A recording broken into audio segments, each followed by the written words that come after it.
Hello, my name is Dennis Belanger. I'm the Director of Business Development for Reliability Consulting for Emerson and Management Resources Group. I'd like to take a few minutes today to provide you with an overview of our Catapult application, and particularly in regards to its materials management or materials standardization functionality. This will also allow us to give you a little overview of our standardization process as well as the functionality of Catapult. I'd also like to introduce Dave Box, who will be handling the Catapult demo for us. Dave, if you could introduce yourself, please. Hi, my name is Dave Box. I have 35 years of MRO spare parts experience. I have 13 years with MRG and have standardized actually several million of item catalog records. I think Dave qualifies as our subject matter expert there. So with that, let's go to the next. There it is. Sorry, little technical difficulty there. Just want to take a minute to kind of walk you briefly through the materials data standardization process. This is the process that we use, some of our clients use when they're working with Catapult, but this has been used for projects with a couple 100,000 master materials records in it, down to smaller projects with 5,000 or 6,000 records. But the process is basically the same. First step, there's a prep and planning piece, and really what we're doing there is we're evaluating the data, we're extracting existing records from the client system, and we're also prepping that information in regards to prepping for our materials strategy session. The materials strategy session, which is the second step on this list, is really the part where we start to build out the processing rule set, and that would include everything from the taxonomy, the dictionary setup, the approach to how are we going to load data back into the target system. You see SAP noted in this list. That could be SAP, it could be Maximo. It doesn't really matter what the target system is. But there's a strategy session that we do with between our organization and the client organization to get all of those rules clearly defined up front. We bring to the table very specific examples and standards for materials processing that can be used as a start, and if the client has existing standards and processes, we'll integrate that into the process. The first technical step, if you will, is what we call extraction, and from that step we're actually starting to break out or parsing the record information that we have from a client into the specific fields. And Dave's going to demonstrate this in a moment, so I won't go into too much detail, but in general we're trying to identify what we call the primary four: class, subclass, manufacturer, and part number.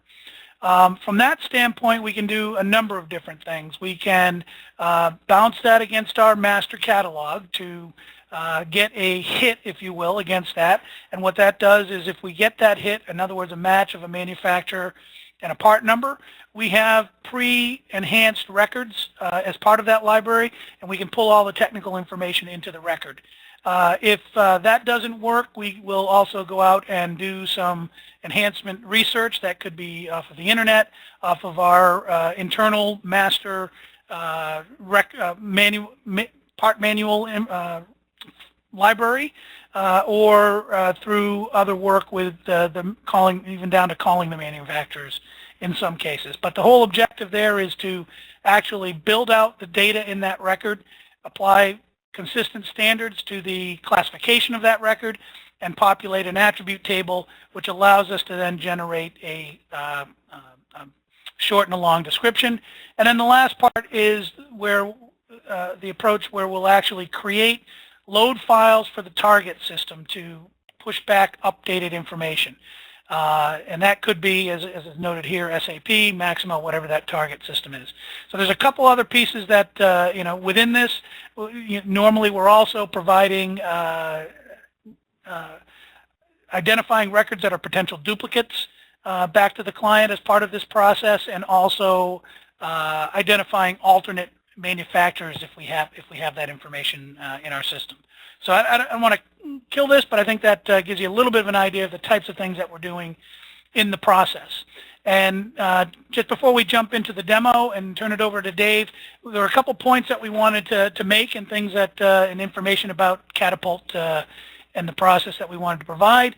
One is, you know, the tools within Catapult, there are other functions, but the materials module, it really is designed to build foundational master materials data records and handle large batches of data. You'll see some QC capability, some extraction capability, and some things that allow us to do that work very quickly and very accurately.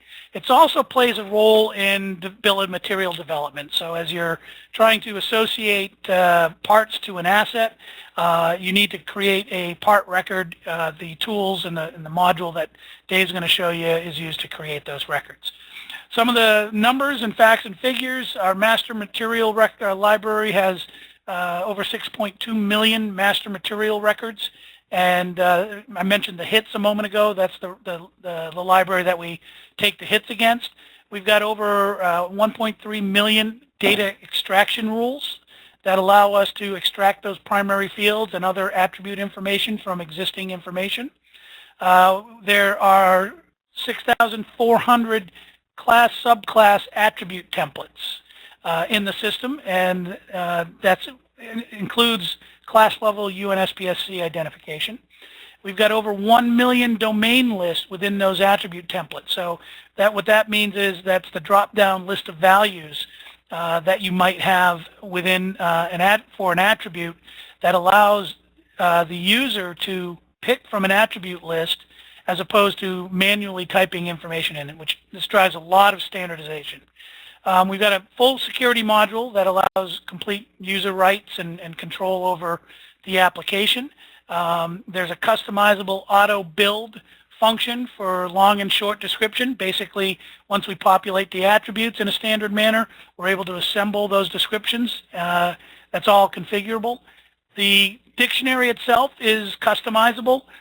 We can determine, it comes with a dictionary so that has all the attributes and the class subclasses, but we can modify that, edit it, change the order of the attributes within the dictionary, etc. The other part of that is things like abbreviations and the processing rules that come out of the data strategy session. They're very easily configured within the Catapult application and intentionally done so. It's designed to be able to establish those rules so all the users, when they set records and create records, are doing it the same way, and we try to almost eliminate the ability to put something in incorrectly and not have standardized records within your system. And last but not least, there's field level audit history functionality if you need that. Some industries, pharmaceuticals might be a good example, require detailed tracking of any changes to any of the data records, and this application easily follows that. So with that, we're going to move over to the demonstration, and we'll turn this over to Dave. Go. Okay, here's the Catapult application. I go right into the items module. This is a filter screen, which has many functions. We're just going to pick one work set called Demo 10, and it has 10 records in it for the demonstration purposes. That's all we really need. We're going to try to limit this to about 10 minutes. On the left, we have a tree, which basically, our terminology for search description is the client's legacy description. This is the descriptions that were provided from the client. And we can do some concatenation here, like if the manufacturer and the manufacturer part number was not contained in their legacy description, we would concatenate it for our own use, and then basically it locks it down in history and how we got it. With that being said, we're going to go right into the 4 extractions of class, subclass, manufacturer, and manufacturer part number. We'll do that by executing extraction rules. And we're just going to, you could further filter here if you wanted to, but we just go right by that. And, you know. So Dave, let me just add a little color here for what Dave's in the process of doing when we talk about extraction. If you remember, I mentioned those primary four: manufacturer, class, subclass, manufacturer, and part number. What Dave is doing is running a set of rules against the client-provided data to start to identify what those potential, the values of those potential fields might be. Sorry, I'm having a little, there we go, sorry. Okay, we're going to run the classes extraction rule. We're going to execute that. Now this can be done in mass with auto accept. You have an auto accept checkbox up there, which Catapult would actually auto class, but we're going to do that today through a manual process. Auto classing would be if it saw ball bearing as the first two words, it would make it a ball bearing. But an experienced engineer or technician would have to review those results, because if the third word was a seal, so it said ball bearing seal, and then the part number started with like an SLA, it would actually probably be a seal for a pillow block bearing. So it works with the quality of the data, depending on the quality of the data, I should say, it works between 40 and 90% accuracy on auto extract. I'm going to move a couple fields around. And down in the bottom left, you'll see this is the legacy description for each of the records. That's I'm going to be looking down there. And what you'll have here is the words that Catapult picked out from the legacy description, and it's presenting them to us as the possible class subclass. So we can see that this is a control relay. We're going to accept that.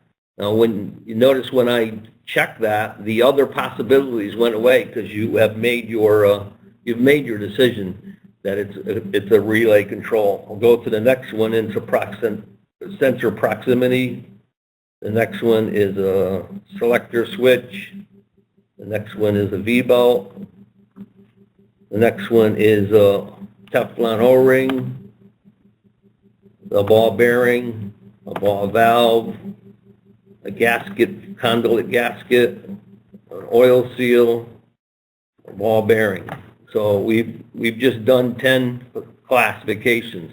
I'm going to save that.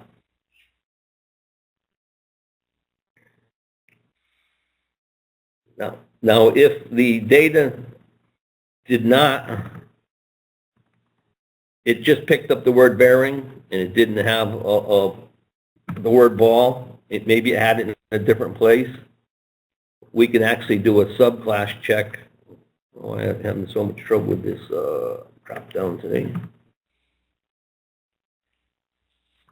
Let me try that one more time. Sorry about that.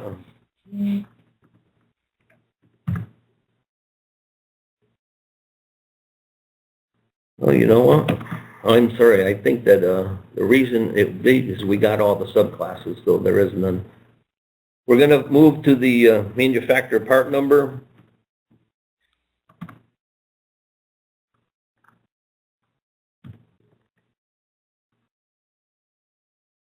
And execute that. This pretty much works off of looking at for a P/N or some other indicator of a marker, and then take the next word after. This is looking for P/N, and then it's saying over here, okay, take one word after P/N in the list. So down on here, on the bottom left, we see the P/N. The program's told to take the next word and present it to the ID, and we're going to accept those. And Dave, part of the structure here is MRG's been at data standardization, particularly around materials, for 27 years now, and this rule set has been built up over doing this type of work with all sorts of clients over those 27 years. So as an example of the part number, we've seen pretty much every way of identifying a part number that people have tried to use to set those up in their existing data records. So those rules have been built in to this rules engine, and that's what allows us to successfully go out and identify this information. You could have just a pound sign. You could have part number spelled out. There's several dozen ways that we've seen it over the years. And there's some you'd never guess. And then finally, we're going to go from the manufacturer name, and it's called the organizational role. And actually, it's organizational synonyms, because if it sees SKF or Gould's pump, it could be spelled wrong. It could go in many different fashions.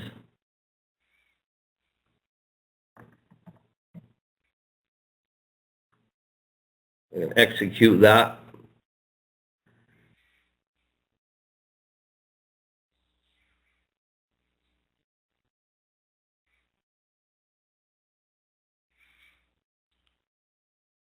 Oops, doesn't look like you clicked on it. Yeah, there it goes.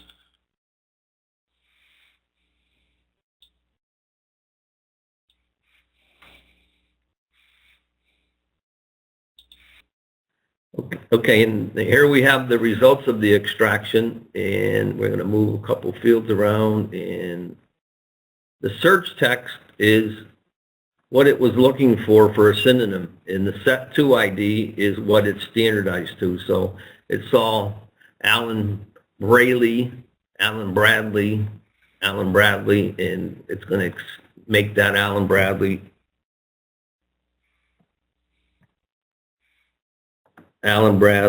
Kraus-Heinz, a different spelling of Kraus-Heinz.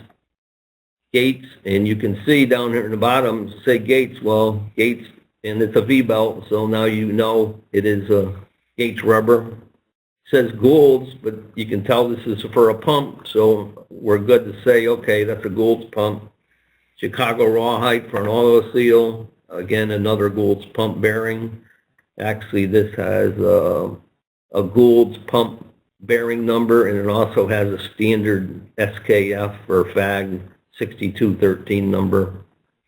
And again, that's a FAG. So we just save those, and we've extracted our main four. We're going to go to the item editor, and we're going to look at those 10 records. I'm sorry. Here's our item editor. This is where most of the work is done by an engineer, a cataloger, or technician. You could see that the drop downs can be changed, the pull downs, which would change the templates, the attributes as the class subclass changed. Hey Dave, could you just change that attribute for a moment and show the template change? Okay. So we go from a relay control to a overload relay, and you can see that all the attributes changed. Yep, different attributes, different domain lists, etc. So thanks, Dave. Timing relay. Okay, it's going to change. It's going to have a time range and all the attributes that would go with. Yep. That list that Dave's showing you that's the 6400 plus. Yes, that's the part of the 6400. Yes. Now, if we check the standards, this is going to check the strip. This is going to be the strip part number. It's going to take out that dash, and that way you can avoid any confusion on punctuation. So we're going to check the strip part number against the 6.2 million standardized records. We're going to check the standards. You have an option of checking against the strip part number and the manufacturer or not. By habit, I usually say no, because there's things like V-belts where it's a B62 V-belt, and it's going to be a standard number across several manufacturers, and you may miss it. In this case, Allen Bradley, you could say yes. By habit, I just say no. And against our standard, it says, okay, the part number and our standards part number matched. You can see they're both Allen Bradley, although I can expand these a little bit more. And they're both relay controls, so you accept that record. And what you'll see is the population of all the attributes that are associated with that part number. And you can save that, and we're just going to, you can see again here's your legacy description that was provided by the client. We're going to build this record with the populated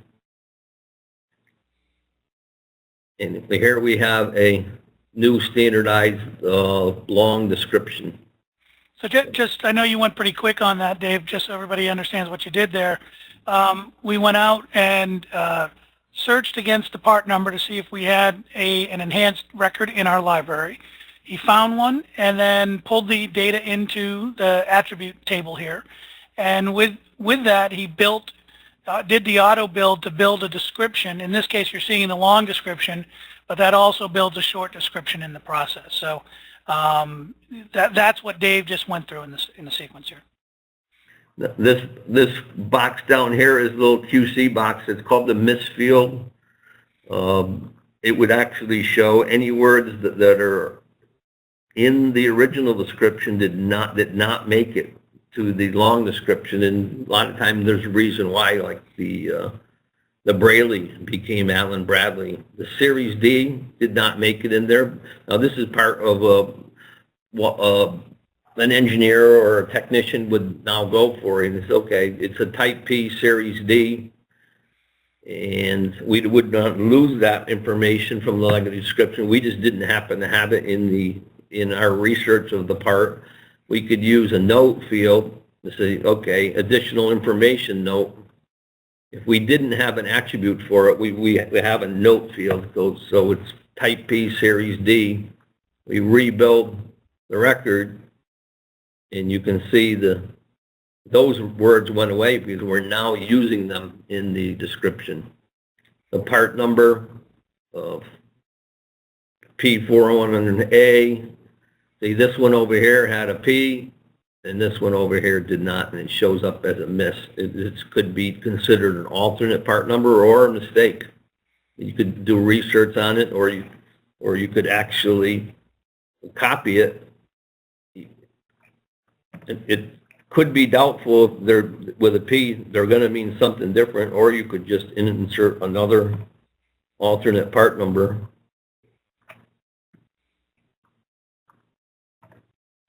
And now you build the record again, and actually the second part number will go away. So we'll just go through a couple more.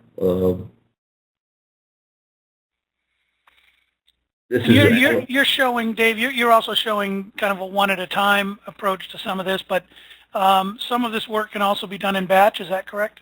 Oh, definitely. The extraction module works extremely well in a lot of subclasses. The ones that are really high accuracy and very fast is like pipe fittings and screws and electric motors, things that tend to have very consistent terminology no matter what what person was putting them in. And I mean, pipe fittings like socket weld and butt weld and Schedule 40 and Schedule 80 and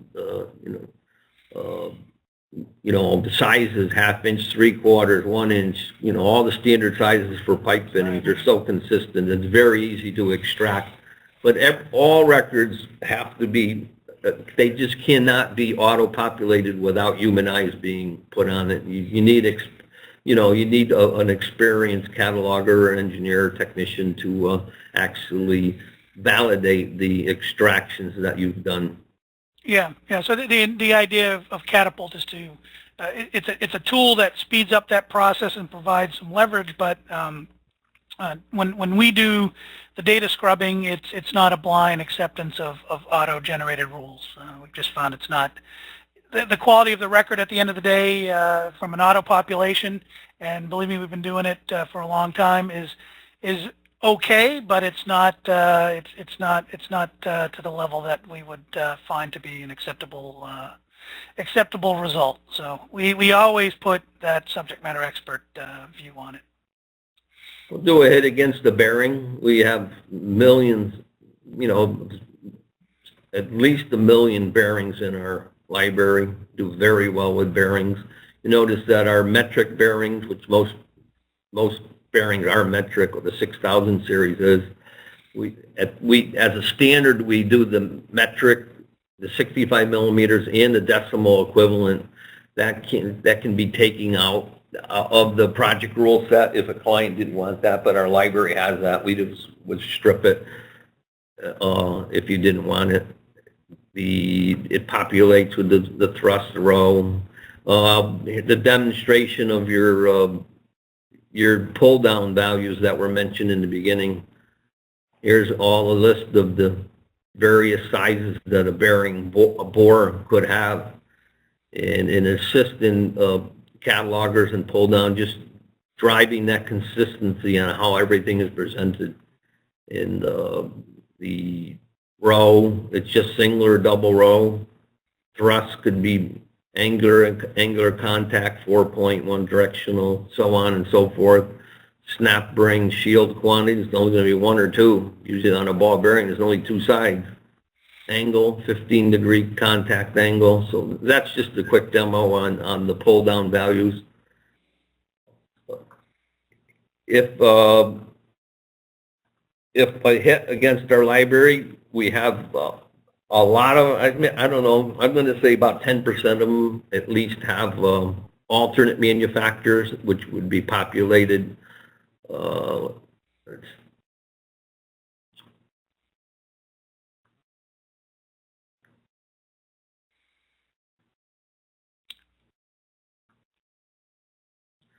This particular one came back with a couple of part numbers from Cayman Industrial Technology that you can order it from them.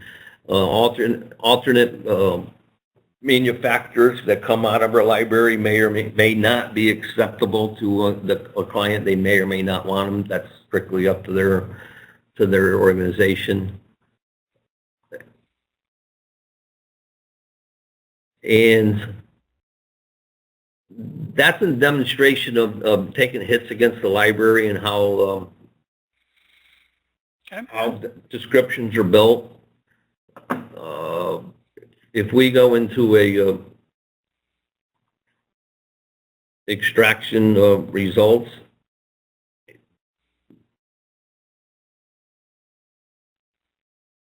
I've already run the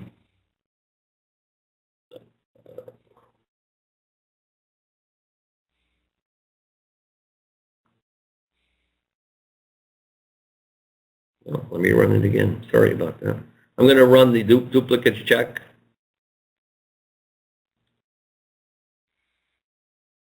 This would check against part numbers against the corporate master or within this file.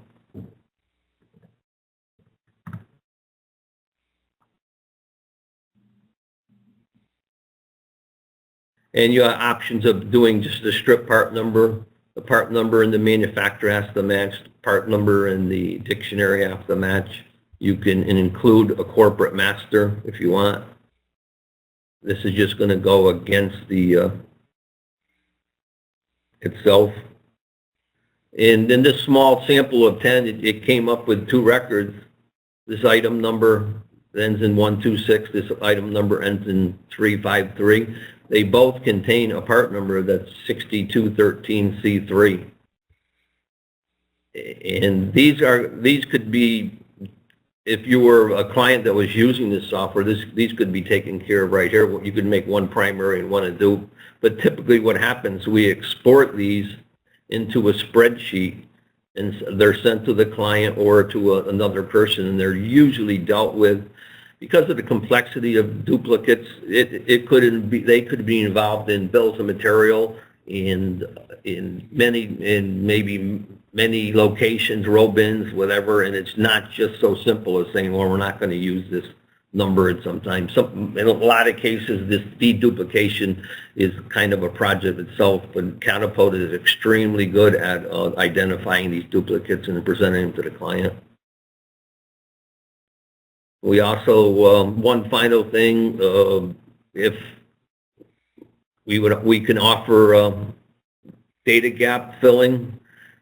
For instance, on this part number, I'm just going to simulate this. We're gonna delete. And while you're setting that up, Dave, you know, one of the things he showed you was the standardization of the manufacturers, for example. And in our projects, we've got a manufacturer catalog that structured, from an industry standard standpoint. So, we've got one master record for Goulds. Now, what we typically will do as part of a project is standardization of the client's manufacturer catalog. So they may very well have been setting up manufacturers by individual plants, different people doing it. So it's pretty typical that the manufacturer catalog, particularly when you're looking at a corporate material master, has multiple ways of multiple records for the same manufacturer. And part of this effort is typically having to go in and review all those and standardizing to one manufacturer. The local, branch and where that you buy it from on a vendor side, that's a different piece of the puzzle. But part of the effort is to start with a corporate manufacturer's catalog. And again, we've got that as a standard, so you don't have to develop all that.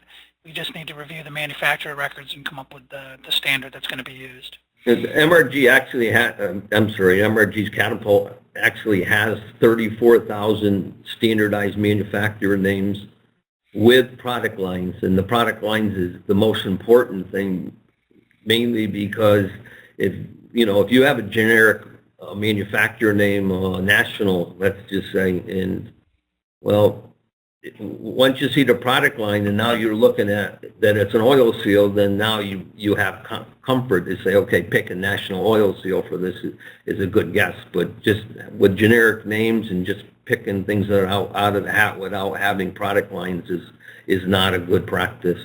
Yep. Yeah. I know you used the term guess there, but that's what we're trying to avoid is guessing. The work we do and that the way the tool works is to eliminate that need to guess and make sure that all the information is properly validated. Well, I've set this record up just to be a belt. We know it's a V-belt if we really examine the record, but we're going to pretend that those words aren't there, and neither is the manufacturer and the manufacturer part number. If I go to question tab, I can generate the main questions of dictionary, manufacturer, manufacturer part number. If none of those are there, it'll create 1 or 3, possibly 4 questions. Generate questions flagged in layout. That would be used if I was working with a hardware item, such like a pipe fitting, and it was missing the size and the schedule rating. Well, that would generate questions for attributes, not the dictionary, manufacturer, and part number. In this case, we're going to go with dictionary, manufacturer, and part number. And it's notice that, okay, I didn't have a manufacturer. It says missing manufacturer. It didn't have a part number. It had a dictionary, but it didn't know the subclass. We knew it was a belt, but we didn't know at the time it was a V belt. So it generated 3 different questions. Now those questions, there is a question editor which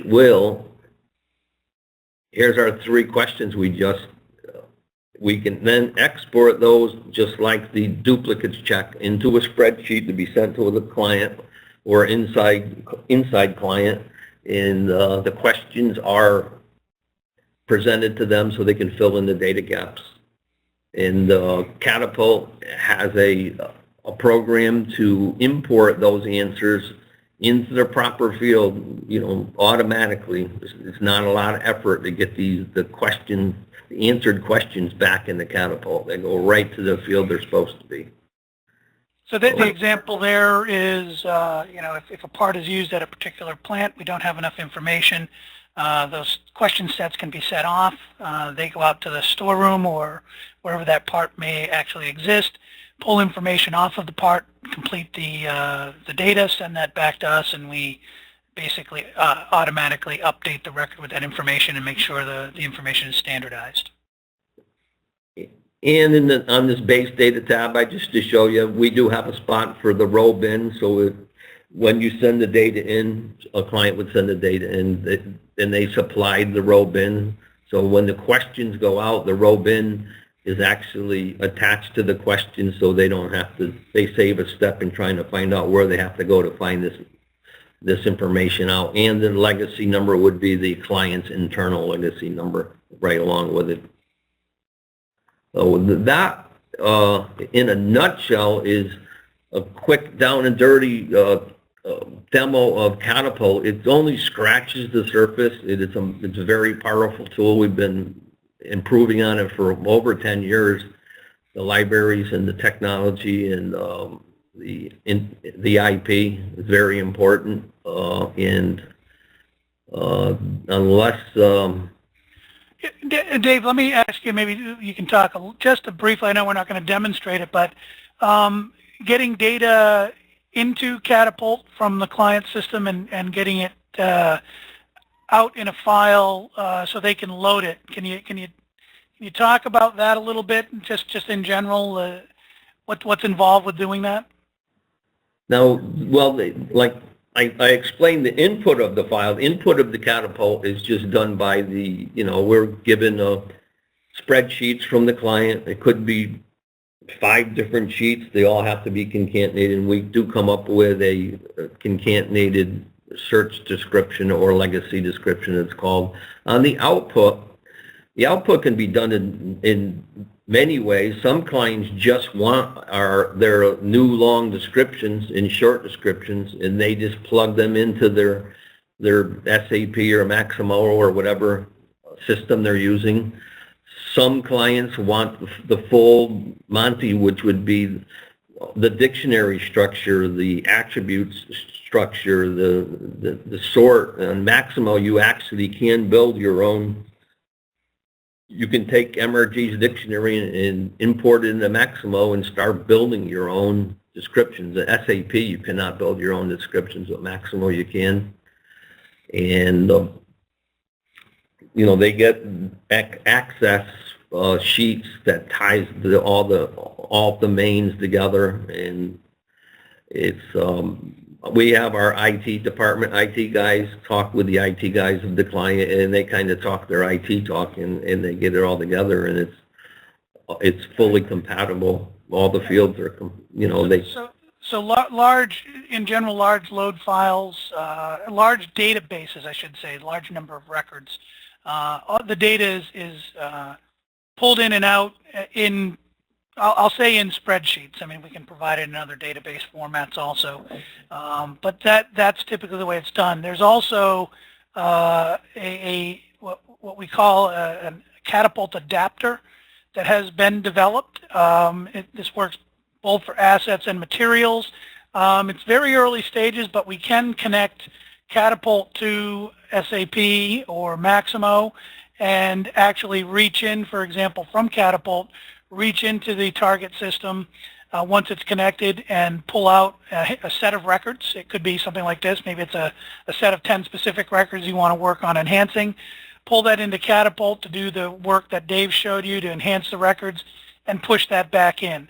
That's been that adapter's been designed over the last year or so, and it's been deployed at a couple clients on the asset side, and in process with a couple inventory clients. That's designed more for small sets of records and work on 1 or 2 or small batches of records at a time. That adapter would not be used for large batches of records. We used load file structure there. So I think we covered it, at least the stuff we wanted to hit on initially. Dave, is there anything else you wanted to bring up, or are we ready to wrap up?